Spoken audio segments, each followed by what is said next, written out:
السلام علیکم ورحمۃ اللہ وبرکاتہ۔ معزز ناظرین و سامعین، میں آپ کو اپنے چینل خوابوں کی دنیا میں ایک بار پھر خوش آمدید کہتا ہوں۔ آج کی اس ویڈیو میں ہم یہ جاننے کی کوشش کریں گے کہ سچے خواب کیا ہوتے ہیں، کہ سچے خوابوں کی کون کون سی نشانیاں ہیں، اور اگر اچھا خواب اور سچا خواب آ جائے تو اس کے کون سے آداب ہیں۔ تو آج ہم اس ویڈیو میں یہ جانیں گے۔ سچا اور بہترین خواب انسان کے لیے فرحت اور خوشی کا باعث بنتا ہے۔ سچے خواب کی کون سی نشانیاں ہیں؟ ان میں سب سے پہلے ہے کہ سچی بات کرنا۔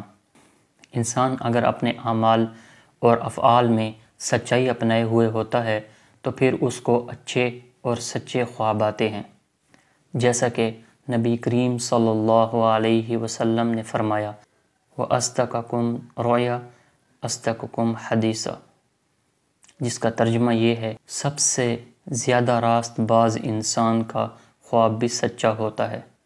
اور سچے خواب کی دوسری نشانی یہ ہے کہ وہ نیکیوں کا اہتمام کرتا ہے۔ امام ملہب رحمہ اللہ فرماتے ہیں، الرؤیا حسنہ سے مراد نیک لوگوں کے خواب ہیں۔ سچے خواب کی تیسری نشانی یہ ہے کہ حلال کمائی۔ اگر انسان کسب معاش کے لیے حلال اور جائز طریقہ اپناتا ہے اور پاکیزہ رزق حاصل کرنے کی کوشش کرتا رہتا ہے تو جیسے ہی یہ عمل بہت ہی عمدہ اور خوبصورت ہے، اسی طرح یہ اچھے خواب آنے کا بھی ذریعہ ہے۔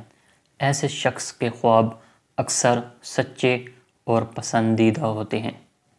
تو یہ تین ایسی بنیادی نشانیاں ہیں جو سچے خواب ہونے کی علامات ہیں۔ اب اگر اچھا خواب اور سچا خواب آ جائے تو پھر ان کے آداب کون سے ہیں؟ جو بھی انسان اچھا اور بہترین خواب دیکھے تو ان کو ان چیزوں کا، ان آداب کا خیال رکھنا چاہیے۔ سب سے پہلے اللہ تعالیٰ کی حمد و ثنا کرے۔ دوسرے نمبر پر یہ خوشخبری دوسروں کو بھی سنائے۔ تیسرے نمبر پر کہ وہ خوشی اور فرحت کا اظہار کرے۔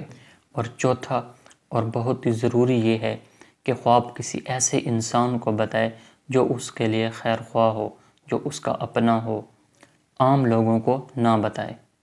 سرور کونین صلی اللہ علیہ وسلم نے ارشاد فرمایا، اگر تم میں سے کوئی اچھا خواب دیکھے تو یہ اللہ تعالیٰ کی طرف سے بشارت ہے۔ تو اسے چاہیے کہ وہ اللہ تعالیٰ کی حمد و ثنا بیان کرے اور اس کو بیان کرے۔ دوسری جگہ آپ صلی اللہ علیہ وسلم نے ارشاد فرمایا کہ خواب کسی عالم یا خیر خواہی کو بیان کرے۔ تو یہ تھیں سچے خواب کی نشانیاں اور سچے خواب کے آداب۔ اگر آپ میں سے بھی کوئی ایسے اچھے خواب اور سچے خواب دیکھے تو وہ اللہ تعالیٰ کی حمد و ثنا بیان کرے اور جو یہ آداب میں نے بتائے ہیں ان پر عمل کرے۔ انشاءاللہ تعالیٰ اللہ تعالیٰ آپ سب کے لیے بہتری لائے گا۔ امید کرتا ہوں کہ یہ ساری باتیں آپ کو سمجھ میں آ گئی ہوں گی۔ تو ملتے ہیں اگلی ویڈیو میں انشاءاللہ۔ جزاک اللہ خیرا۔